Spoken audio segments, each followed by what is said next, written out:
Jeshi la Polisi Kanda Maalum ya Dar es Salaam linapenda kutoa taarifa kuwa leo tarehe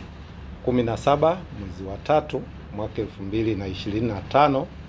majira ya saa 1:20 asubuhi katika barabara ya Nyerere maeneo ya Pugu mwisho wa lami imetokea ajali ya magari mawili kugongana na kusababisha kifo cha mtu mmoja na majeruhi kwa mtu mmoja. Ajali hiyo imetokea baada ya dereva wa daladala yenye usajili namba T580 EAE aina ya Tata Icha inayofanya safari zake kutoka Zingiziwa Chanika na kwenda Machinga Complex Ilala. Hiyo daladala ilikuwa ikitokea maeneo ya Pugu kwenda Gongo la Mboto, iligongana na gari namba T 952 AMD na aina ya Toyota Prado iliyokuwa ikiendeshwa na ofisa wa polisi mwenye namba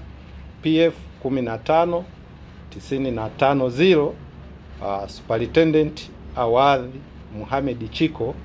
ambaye pia ni mkuu wa polisi wilaya polisi Chanika, akiwa akitokea eneo la Gongo la Mboto kuelekea Pugu na kusababisha kifo cha ofisa huyo hapo hapo. Lakini pia ajali hiyo imesababisha majeruhi kwa WP namba 5616 Koplo Zubeda Ramadhani Sadala ambaye pia ni mfanyakazi wa polisi katika kituo cha polisi cha Chanika, aliyekuwa abiria kwenye gari namba T 552 AMD ambaye abiria huyu amevunjika mkono wa kushoto. Chanzo cha ajali hiyo ni baada ya dereva wa daladala kuyapita magari yaliyokuwa mbele yake bila kuchukua tahadhari na kusababisha kugongana uso kwa uso. Jeshi la polisi linamtafuta dereva wa daladala ambaye hajafahamika aliyetoroka baada ya kusababisha ajali hiyo. Pia Jeshi la Polisi Kanda Maalum ya Dar es Salaam linakanusha taarifa zilizotolewa na baadhi ya vyombo vya habari hapa nchini kuwa aliyefariki katika hiyo ajali ni kamishina wa operation na mafunzo Tanzania, Kamishina Awaz Juma Haji. Aidha, Jeshi la Polisi linaendelea na uchunguzi wa taarifa zilizokuwa zinasambaa katika mitandao ya kijamii zinazodai kuwa mwanamke aitwaye Faraji Samuel Ng'andu miaka 28 mkazi wa Msongola akiwa na watoto wake wawili, Nathanael John Mtulia ana miaka 4 na Beyonce John Mtulia umri wa miaka 3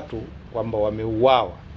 Uchunguzi wa awali unaonyesha kuwa mwanamke huyo aliondoka nyumbani kwake tarehe 12 mwezi wa 3 mwaka 2025 majira ya saa 5 asubuhi kutokana na kuwa na mgogoro wa ndoa na mume wake aitwaye John Gabriel Mtulia ambaye ana miaka 33 mkazi wa Msongola Chanika, ambaye katika maelezo yake wanaeleza kuwa alitilafiana na mke wake kwa muda mrefu na kusababisha kuondoka kwa nyumbani kwake kwenda kwa wazazi wake wanaoishi maeneo ya Kipunguni B. Tarehe 2 mwezi wa 3 mwaka 2025 Faraji alirudi nyumbani kwa mume wake na kumuomba msamaha kuwa ana ujauzito ambao sio wa kwake, ni wa mwanaume mwingine aitwaye Malik, na kwamba hawezi kuendelea kuishi tena na mume huyo mume wake huyo. Baada ya hapo waliendelea kuishi pamoja. Tarehe 12 mwezi wa 3 mwaka 2025 Faraji Samuel aliamua kuondoka nyumbani kwa kutumia bodaboda aliyoikodi ikiendeshwa na Ramadhani Pondamali ambaye alimpeleka na kumshusha maeneo ya kisima cha mafuta cha GBP kilichopo uwanja wa ndege wa kimataifa wa Julius Nyerere. Na baada ya hapo alimshuhudia huyo mwanamke Faraji na watoto wakipanda bajaji kwenda maeneo ambayo hayajajulikana. Kwa hiyo Jeshi la Polisi linaendelea kumtafuta huyo mwanamke Faraji na huyo Malik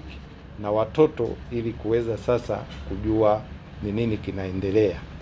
Jeshi la Polisi Kanda Maalum ya Dar es Salaam linawaomba na linawataka watumiaji wa vyombo vya moto kwenye mabarabara yetu.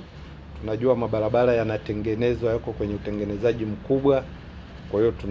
tunawataka na tunawaomba watumiaji wa vyombo vya moto barabarani kuchukua tahadhari na kujali sheria za alama zinazowekwa na watengenezaji wa mabarabara, lakini pia sheria zile za alama za barabarani zilizowekwa na TANROADS ili kuweza kuenda vizuri na kuepuka kusababisha ajali ambazo zinaleta shida katika jamii yetu.